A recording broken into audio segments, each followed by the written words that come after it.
Una. ¿Alguna vez has compartido un video de un político insultando brutalmente a alguien y te sentiste bien haciéndolo? ¿Has sentido esta satisfacción cuando tu lado destruye al otro con un insulto perfecto? ¿Te has preguntado por qué eso se siente como victoria, pero tus problemas reales siguen sin resolverse? Desde la antigua Grecia hasta tu feed en redes sociales, esta eficaz pero deshumanizante estrategia política siempre vuelve a estar de moda. Brutalismo, ¿qué es? ¿De dónde lo vemos en América Latina? ¿Por qué provoca tanto?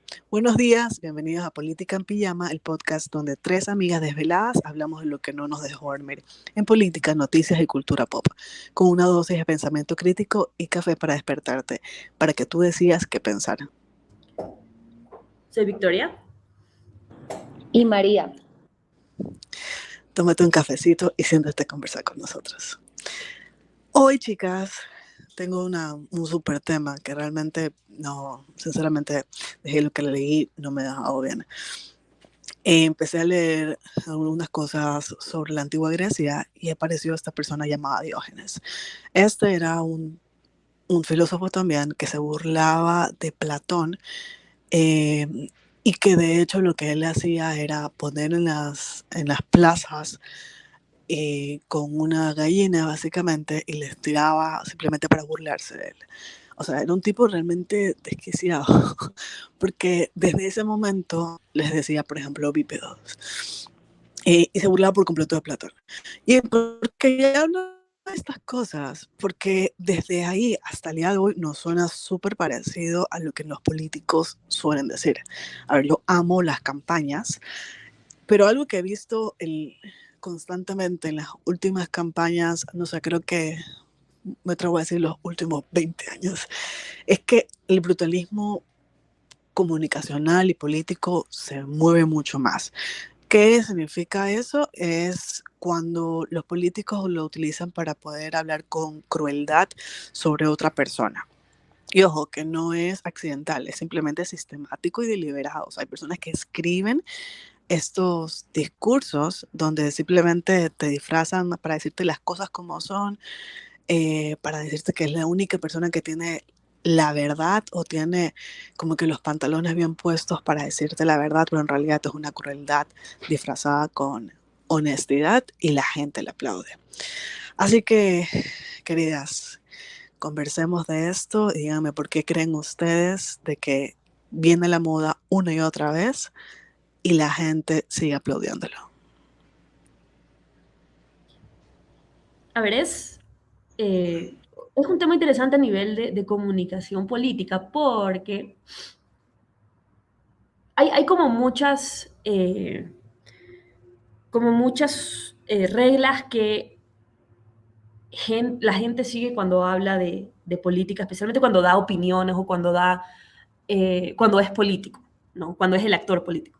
Una de las cosas que antes era como súper específico, súper como entendido que era lo que había que hacer, era como que no faltar al respeto. Antes, o sea, uno tenía que ser como muy creativo para faltar al respeto, como para decir cosas que ataquen a alguien a nivel personal, ¿no? En cambio ahora es como todo lo contrario. Antes es muy fácil encontrar a gente que tiene discurso político muy confrontativo, muy hostil.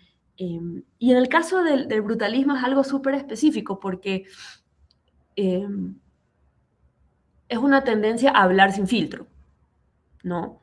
Tú estás dando un ejemplo como súper antiguo de Grecia clásica, pero o sea, actualmente cuando alguien habla de brutalismo político habla de Trump por un lado y de Milei por el otro. Entonces es esta idea de yo soy alguien que te dice la verdad, yo soy alguien que no te oculta las cosas, que no se anda con rodeos y no me voy a escudar bajo reglas de decir las cosas como son. Ahora, la pregunta es si están diciendo las cosas como son o están diciendo las cosas que les conviene que la gente escuche, ¿no?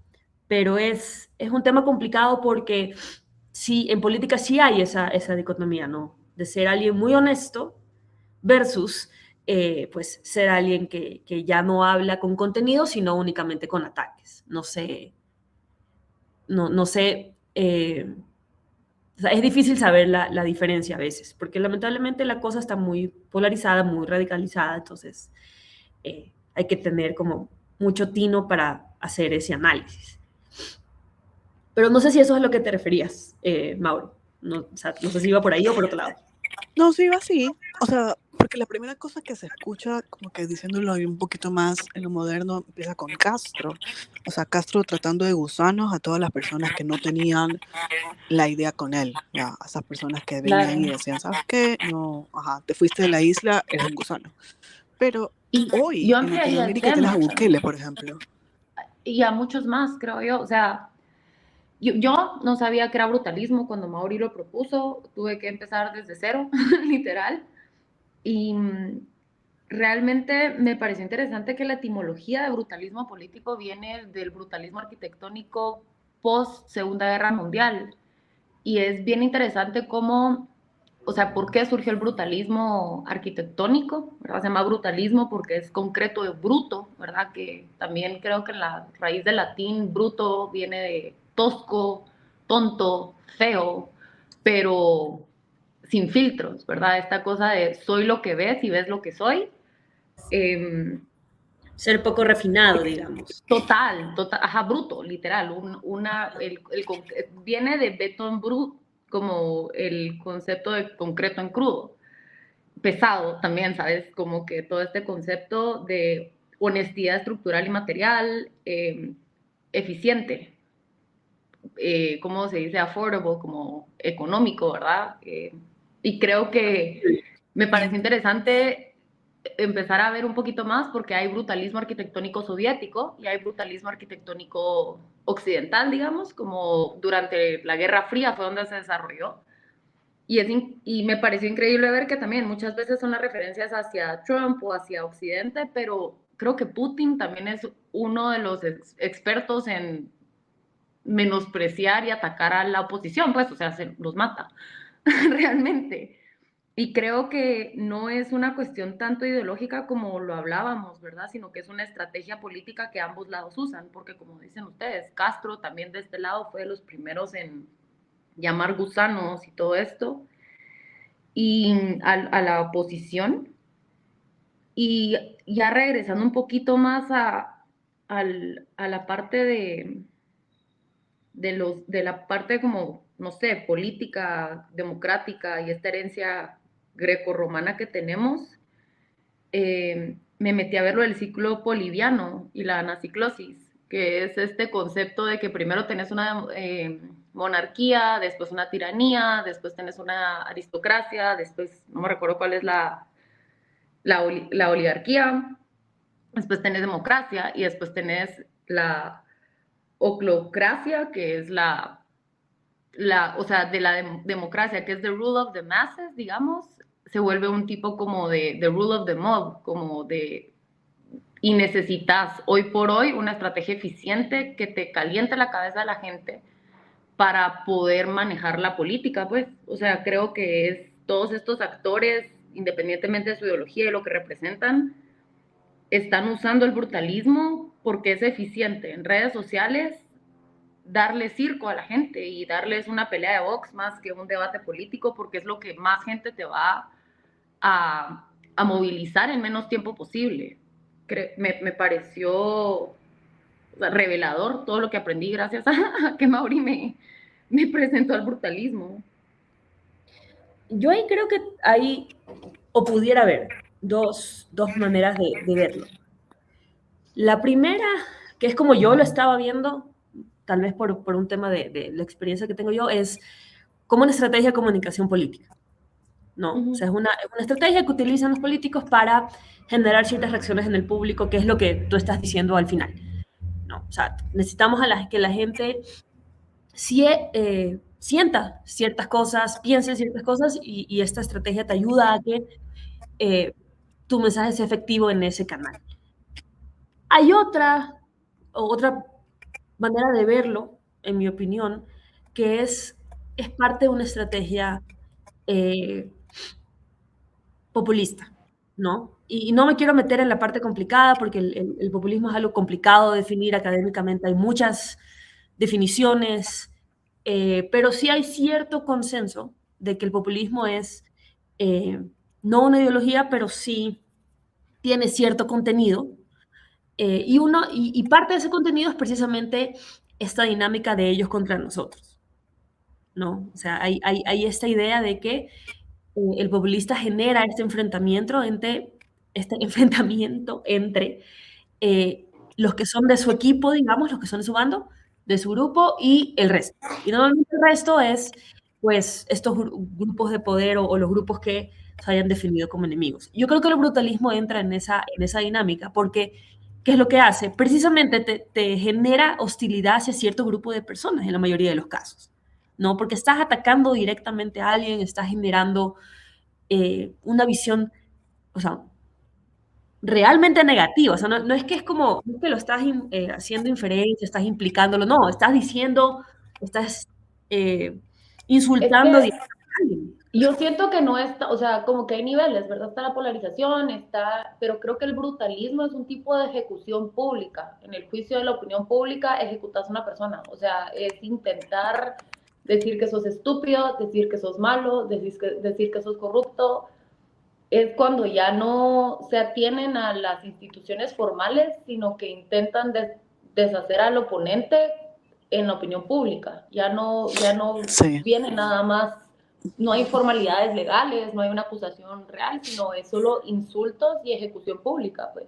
Ya, Volverse O sea, ajá, efectivamente inoperable en sí, pero es política. que la idea bajo todo esto es, como hablamos en el episodio anterior, o sea, deshumanizar tanto a las otras personas para que termines invalidando inclusive cualquier cosa que digan. O sea, por ejemplo, tienes un Milei que habla constantemente diciendo parásitos o ratas.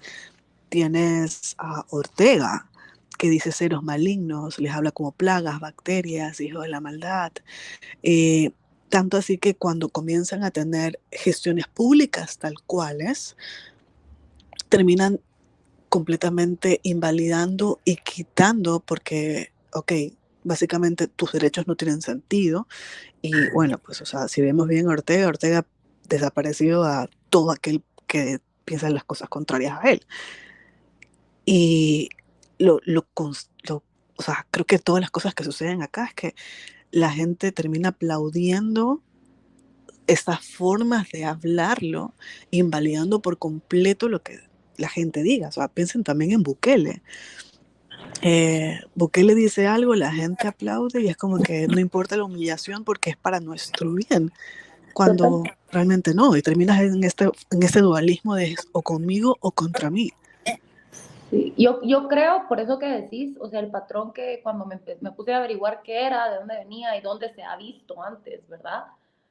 Creo que es un fenómeno, es una estrategia política que es útil en un tipo de espacio postdemocrático, porque el otro que también hacía eso era Hitler, ¿saben? O sea, es cuando un político se sabe a sí mismo en la cúspide de la democracia y sabe que desde ahí solo va a volverse de nuevo esta parte como la versión corrupta de la democracia, recurren a estas estrategias que tal vez en el pasado los griegos, y esto lo que les decía de la anaciclosis es un tipo como de, uno lo puede ver como un tipo de alerta para uno estar pendiente y hacer algo para resistir estas degradaciones políticas, pero yo creo que todas estas personas lo utilizan como manual. O sea, Hitler, Kim Jong-un, el Xi Jinping, todos los dictadores en un concepto postdemocrático o en un sistema postdemocrático lo usan para consolidar poder y movilizar masas de forma eficiente sin ningún, o sea, y hay cero, creo que lo que hablábamos al principio es que antes para tú ser político tenías que tener de alguna manera un tipo de respaldo moral, un tipo de reputación, o sea, de ser una persona proba. Hoy por hoy eso ya no le importa a la gente, entonces si no les importa que yo sea decente, que yo sea educado, que yo sea una persona, no sé, alguien que uno admira, ellos solo se aprovechan del espacio y saben qué hacer. O sea, reconocen que estamos en una crisis de la democracia a nivel mundial y utilizan las estrategias que se